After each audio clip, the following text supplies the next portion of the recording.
grade 1 CBC. Napiga makofi. Tupige makofi.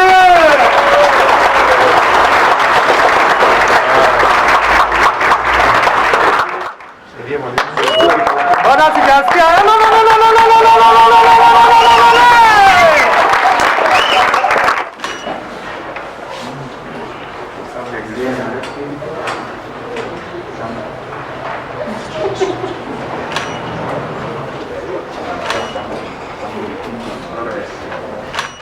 Now today you're going to learn theory activity.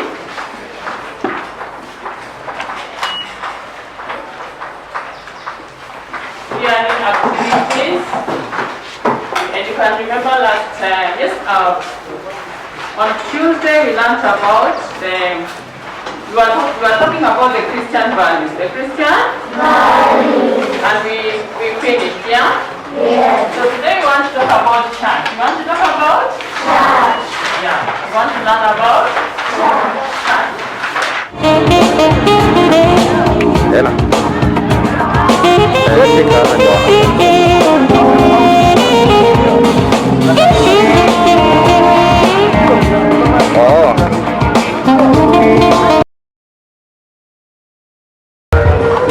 Straight away. Kwa kifupi sana Mheshimiwa, ningependa kwa niaba ya bodi ya usimamizi ya Westlands kukushukuru sana kwa sababu ya kazi njema ambayo umeendelea kufanya, sio katika Westlands Primary peke yake, lakini katika eneo lote la uwakilishi wa Westlands. Na sio siri kwamba wewe umejitolea mhanga kuhakikisha kwamba watoto wetu wanasoma, na umeendelea kuwekeza vikubwa sana katika elimu ya watoto wetu, na sisi tunajua kwamba kule ambako tunakwenda tukiwa mikononi mwako tuko salama. Jana nilipozungumza na mwenyekiti wetu ndugu Otado, alinieleza nikupe ujumbe huu ya kwamba tuko na shukrani kubwa sana, hasa kwa sababu tunapozungumza sasa hivi tayari umeshatupa shilingi milioni 2.3 ili tuweze kutengeneza ile building ile ya ECD ile karibu na gate. Kwa hivyo tunashukuru kwa hiyo, na kama vile sisi wote siku ya leo tuko hapa kwa ajili ya project hii yote ni kazi yako. Kwa hivyo kazi yako inaonekana na tuko na shukrani kubwa sana.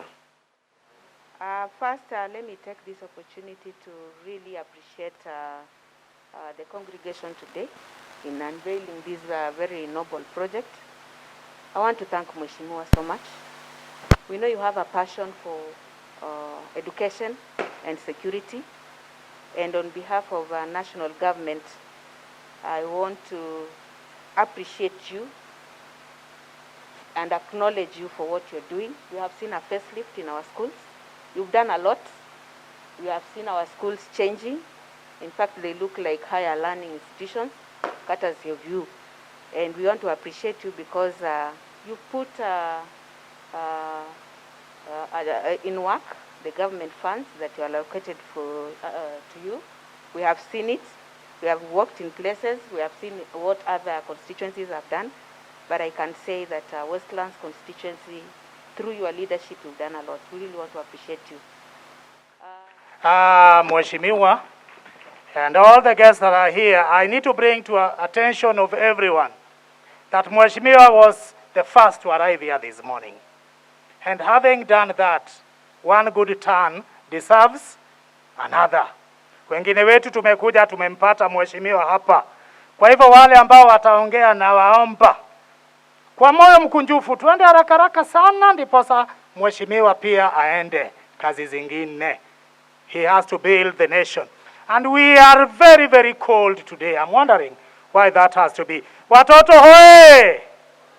We are very cold. That should not be. This is a great day for us. We must not be that dull. It's only that COVID has interfered, but we must not allow it to get there. All our guests, we are humbled to have you around. As I said earlier, this project started that time around 2014. The groundbreaking was done in 2016, around November. I remember it very well, and I kept on telling these teachers that that day we were doing the groundbreaking, I was supposed to go to a trip to South Africa, which I had paid 120,000. But I didn't go because I felt this was so important to us. So I remember that day very well, and we want to sincerely thank all of you. We started with doing walk. We did 2 walks. The first walk, and then we had an Harambee that Mheshimiwa actually helped us to source for the chief guest. That tells you this project is solely your sir. And where we have reached, we know we are there because of your effort. Then through that effort, we are able to get funds from the Harambee and the CDF that gave us the very first 10 million to do this project. Sir, I want to assure you that the money we were given, we have made it to use. From what you are seeing here, we dedicated what we collected or what we got for this project to this project. And I believe you are able to see that we did not meander with the money that we were given for the project. We used the money to do the project that it was meant for. And we are also humbled that you have walked in and you feel it is good enough. So this complex, as we have the design there, the model there, maybe many of us will be able, we have 4 blocks. 2 blocks for girls. The one we are launching today is Wing A, the first block of the girls' dormitory.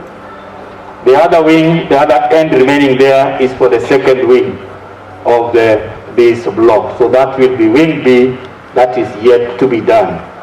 Then the boys' block is the one on the other side that our chief guest promised to do for us, and he has done up to where it has reached. But due to unavoidable circumstances, is stalled. Although he is still optimistic and looking forward to finish that block. But we know that we have the girls' block ready. Boys will definitely start asking, where are we going to stay? And therefore, through your wisdom, and the committee CDF chairman is here, we can look into that as we wait for the Honorable Simba to continue. You can do something so that our boys also have a place to stay. The technology used on that block is different from the technology on this block. That one can be completed within 3 months. If we use the same technology, because the work they did within 2 months. Starting from ground to where it was totally 2 months. So it was ready by then within 2 months. So if we see a way we can do this, we can finish that, and maybe boys have a place to be. And when the Mheshimiwa come to complete, he can complete the Wing B. Thank you very much. Now, as I say again, we have 2 blocks for boys, 2 blocks for girls, A and B. Then we have teachers' quarter, which are the far behind this block. There is a space for the teachers' quarter that will host a total of 6 teachers. Also a 2-story building. Then this open space is a multi-purpose hall. All that model is here, and it's just as I'm saying, if you move across there, you'll be able to see what we are talking about.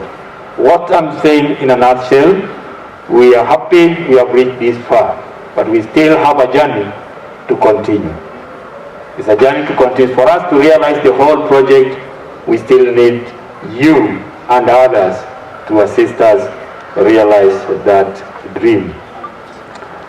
The next thing that probably now we are working and praying again that God will listen to us is the issue of water. Water is a big challenge to the schools, and including Westlands Primary.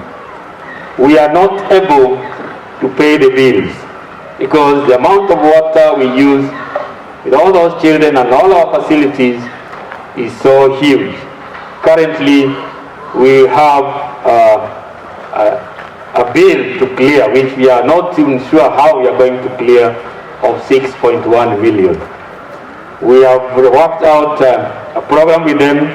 We use the FP funds, which we normally get in a year about 43,000, which we dedicated to the water company that will be giving them that money wholesomely.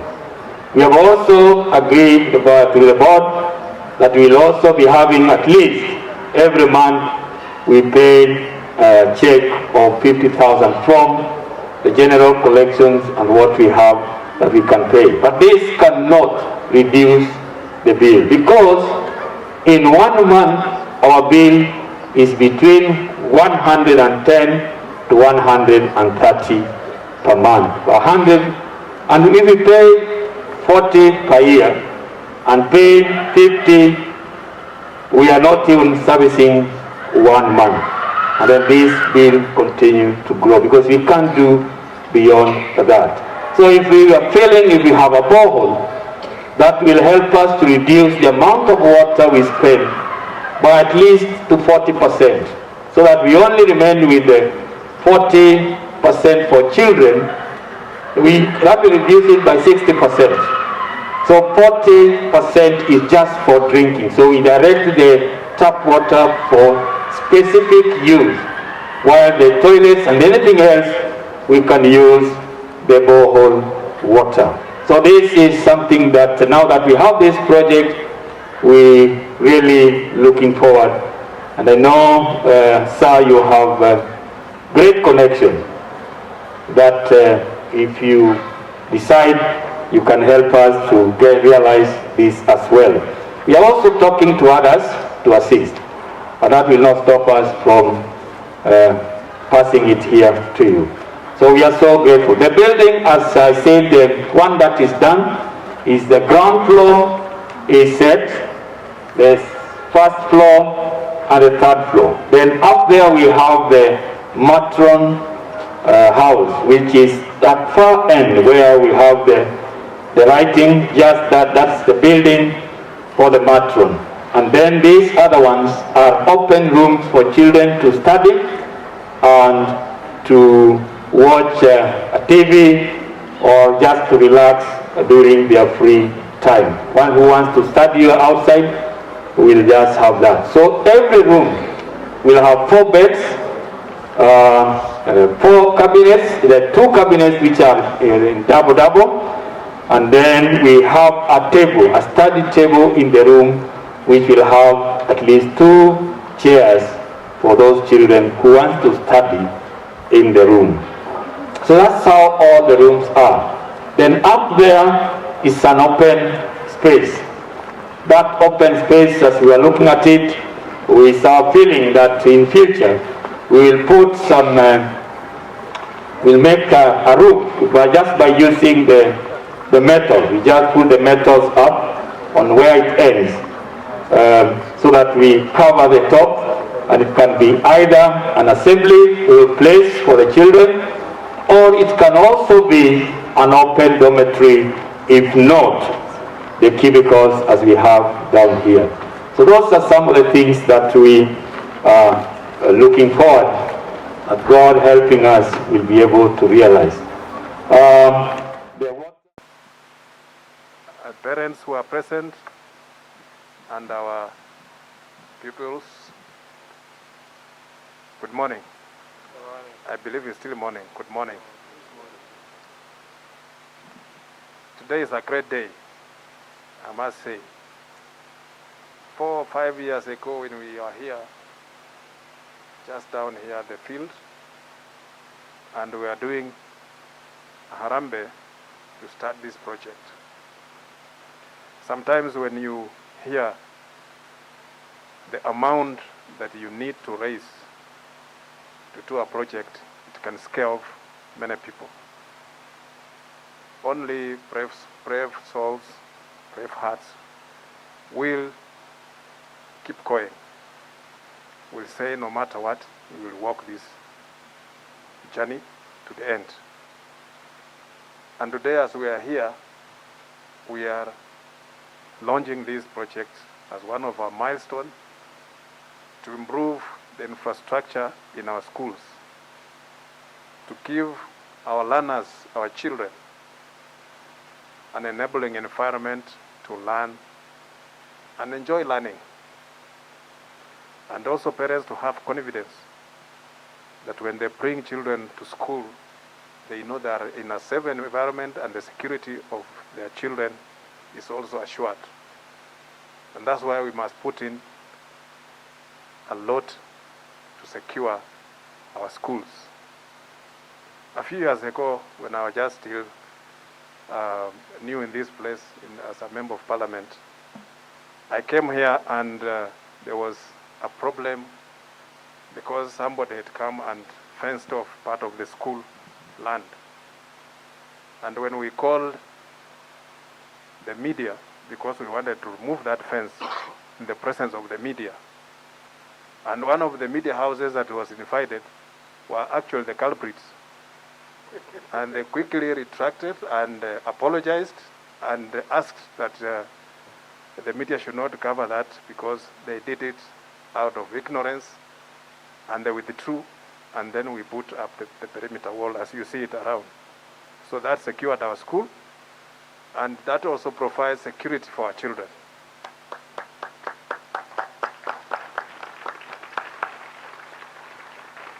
Our dream is to have this school a fully boarding primary school for all our boys and girls. And as you can see, this school is not just for Westlands, but it's for all of Nairobi. Children from Nairobi and even beyond Nairobi. I'm sure that children here will come even from Kiambu and come to this school. Because it's a very good school. It's a school that has kept the standards, and we have maintained the discipline. And all along, Westlands Primary has stood out as one of the best schools, not in Nairobi, but in Kenya. And that's why you see parents fight to bring children here. And we want to maintain that standard, and we want to support the school with all that we can. And sometimes, as Waswahili would say, yetu ni kutenda wema alafu twende. We don't want rewards. We just want to do our best and give to our country something that will stand out for a long time. These buildings we are doing here today, many years later, even as when we have gone and exited from the scene, they will still be there serving the future generations. And that's why we must do something that must outlive us. And that's why we are here today. We are here to launch this building. We are here to give this building back to the school. And I want to say thank you very much to my committee of the CDF for accepting to provide the funds that have enabled us to do this facility. And I also want to thank the school administration for utilizing the funds properly. Because as many places we have given the funds and you find the funds have not been used well. So when you use the money properly, you can ask us for many more and you'll be given. Yeah? And if I still be serving you as a member of parliament for this area, we will make sure that this facility, including this one that was started by Mheshimiwa Msimba, And as you remember, he was doing it in the memory of his friend who had passed on. And that friend of his was an old student of this school.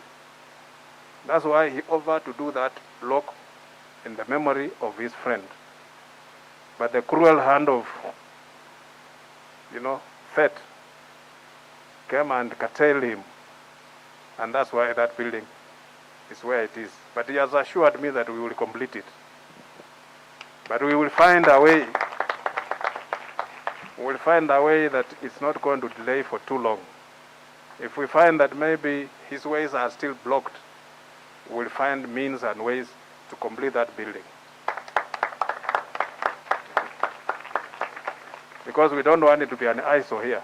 We want this place, when it's complete, to look uniform and neat, so that anybody who walks here sees a place that is ready for use. Because that one can also become a security hazard if it remains like that. So we are going to make sure that what was started will be completed. I can assure you that there's no project in the CDF that stalls. CDF starts and completes their projects. And that is according to the law, the law that is contained in the National Government Constituent Development Fund, that says that we must put enough money to complete a project. So next time, the committee of this school, please just put in a request that we want to complete that building, so that we, and also put the normal, technicalities, the PQs and all that, so that we can look at it and see how we can commit ourselves to continue facilitating the completion of that building.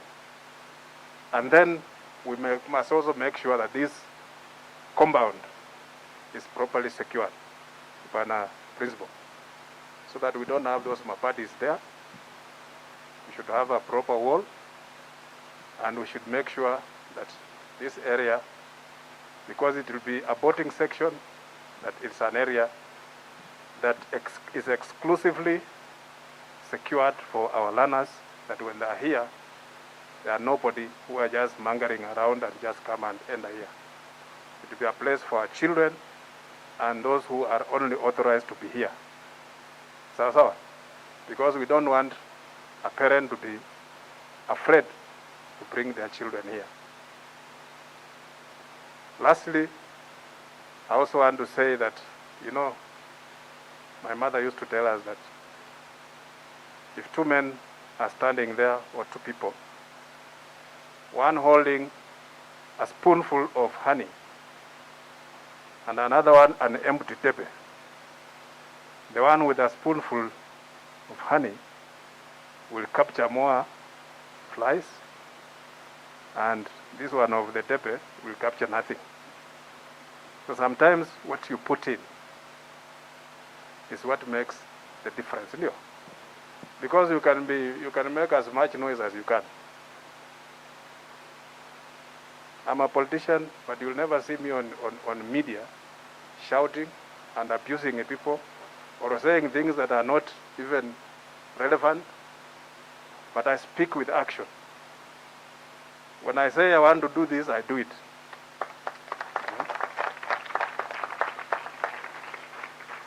A few days ago, when we were here with His Excellency the President, he even recognized that Westlands Primary, the 𝗕𝗪𝗆 CDF has done very good work here. And he said that we are making use of the funds, and he said we have done very well. If you look at the school from the time I came here, that school was very, very dirty. Now the school is very neat. You walk everywhere, the classrooms are very neat. The roofs are no longer leaking. And by, sheer luck, when we are just still discussing with the principal and the board how we are going to put cabros at the front of the school, something just happened, and it was done without our who are filthy rich in this country, and they do nothing. They don't help anybody. Lazima tuongee ndio tujue how tunaweza kusaidiana, si ndio? We must share the little we have. We must. And that's why my determination to improve education is make sure that children from all walks of life access education, affordable education. The children must be given education no matter what. We should never condemn any child out of school or deny them education, because without that, then we are actually destroying our country. We cannot have a section of people who are privileged and others who are not. We must always remove. I have a slogan which says, removing the first step. Once we remove the first step, then we levelize the ground. Everybody will enjoy education. As the chairman said, we sponsor children who have done well, and that child of the chairman, as Pastor Mark said, we will sponsor that child and make sure he goes to school without any sweat, without any